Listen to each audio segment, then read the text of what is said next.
Selamat datang di channel Maniak MU, channel yang akan membahas tentang Manchester United. Jika kalian fans Manchester United, wajib klik tombol subscribe dan nyalakan loncengnya agar kalian jadi fans pertama yang tahu berita terbaru tentang Manchester United. Glory, glory Manchester United.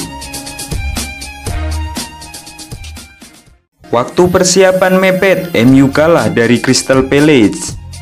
Performa buruk MU ini bisa dikaitkan dengan waktu persiapan yang mepet.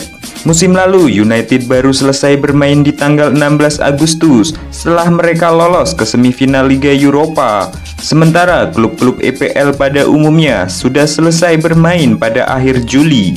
Memang benar MU mendapatkan jatah libur ekstra selama 1 pekan. Namun harus diingat, MU baru kembali berlatih pada tanggal 2 September.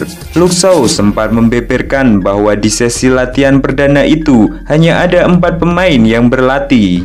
Sejumlah pemain lain harus membela tim nasional masing-masing di UEFA National League. Belum lagi ada beberapa pemain yang harus menjalani isolasi mandiri selama 14 hari. United baru berlatih full pada awal pekan kemarin dengan kondisi para pemain mereka yang tidak fit benar. Mereka juga hanya menjalani 1 laga uji coba melawan Aston Villa. Jadi, jika melihat waktu persiapan mereka, wajar jika performa mereka tidak maksimal kali ini. David De Gea tuai rekor buruk di laga perdana Premier League. Manchester United menuai hasil buruk dalam laga perdana mereka di Liga Inggris. Hal ini diperparah dengan munculnya sebuah rekor buruk dari kiper andalan mereka, David De Gea. Bermain di Old Trafford, raksasa Liga Inggris Manchester United malah dipermalukan Crystal Palace dengan skor 1-3. Gol dari Crystal Palace berhasil dicetak oleh Andros Townsend dan Wilfried Zaha dengan sumbangan 2 gol. Sedangkan gol tunggal Manchester United dicetak oleh Donny van de Beek. Kekalahan ini membuat Manchester United harus terpuruk ke posisi 16 klasemen sementara Liga Inggris. David De Gea menuai rekor buruk usai dibobol oleh Wilfried Zaha dari titik putih. Diketahui De Gea telah kemasukan 18 kali dari titik putih secara berturut-turut. Terakhir kali kiper timnas Spanyol itu mampu menggagalkan tendangan penalti terjadi pada bulan Oktober tahun 2014 silam. Kala itu, De Gea sukses menahan tendangan legenda Everton, Leighton Baines. Tentunya hal ini menjadi sebuah pertanyaan tersendiri mengenai statusnya sebagai salah satu kiper terbaik di dunia. Insting David De Gea pun mulai dipertanyakan oleh para fansnya. Manchester United butuh bek tengah yang bisa berlari dan kuat. Victor Lindelof kembali memberi bukti bahwa Manchester United butuh bek tengah baru. Pemain asal Swedia itu menjadi titik lemah di lini pertahanan United pada laga kontra Crystal Palace. Gary Neville menilai Manchester United harus mengabaikan transfer Jadon Sancho lebih dulu, sebab jauh lebih penting bagi Setan Merah untuk membeli seorang bek tengah baru. Pada proses gol pertama Palace, Lindelof hanya melihat bola melintas di atasnya. Lalu pada proses gol ketiga, Lindelof gagal menahan laju Wilfried Zaha dalam duel 1 lawan 1. Jangan lupa, Victor Lindelof juga membuat United mendapatkan hukuman penalti karena melakukan handsball setelah VAR menganggap tangan sang bek menyentuh bola di kotak terlarang. Selain itu, Lindelof juga hampir membuat blunder fatal kala memberikan back pass kepada De Gea di babak pertama. Sang mantan kapten menilai duel Harry Maguire dan Victor Lindelof tidak cukup tangguh. Kedua pemain punya banyak kelemahan. United sulit bersaing jika bertumpu pada duet ini. Mereka tidak akan memenangkan liga dengan duet bek tengah ini. United harus mendapatkan bek tengah yang mobile, cepat, dan dominan.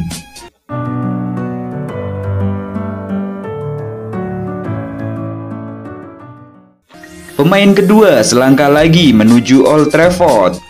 Manchester United dilaporkan telah menyetujui transfer kedua mereka musim panas ini dengan mendatangkan bintang Porto Alex Telles. Setan Merah sebelumnya telah berhasil mendaratkan Donny van de Beek. Telles yang merupakan bek kiri siap memberikan persaingan kepada Luke Shaw dan Brandon Williams.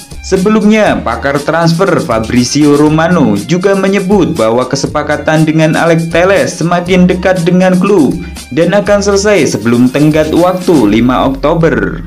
The Sun mengklaim Telles telah menyetujui kontrak 5 tahun di United. Ketika ditanya oleh seorang penggemar tentang kemajuan United di bagian transfer, Romano menjawab, "Itu akan datang, bek kiri dan pemain sayap akan tiba selangkah demi selangkah." Manchester United akan meluncurkan tawaran di menit-menit terakhir untuk Jadon Sancho. Setan Merah kehilangan kans untuk mendatangkan Sancho setelah gagal menegosiasikan biaya transfer sebelum batas waktu 10 Agustus yang diberikan Dortmund. Sekarang Manchester United telah mengalihkan perhatian mereka kembali ke Sancho dan akan menguji keberanian Dortmund dengan tawaran pada jam ke-11 tepat sebelum jendela ditutup pada 5 Oktober. Podcast Jendela Transfer mengklaim para pejabat United akan menunggu hingga minggu final jendela transfer untuk meluncurkan tawaran mereka berikutnya. Bos Setan Merah berharap langkah terlambat itu akan menambah tekanan pada raksasa Bundesliga itu dan menggoda mereka untuk menguangkan Sancho selagi bisa.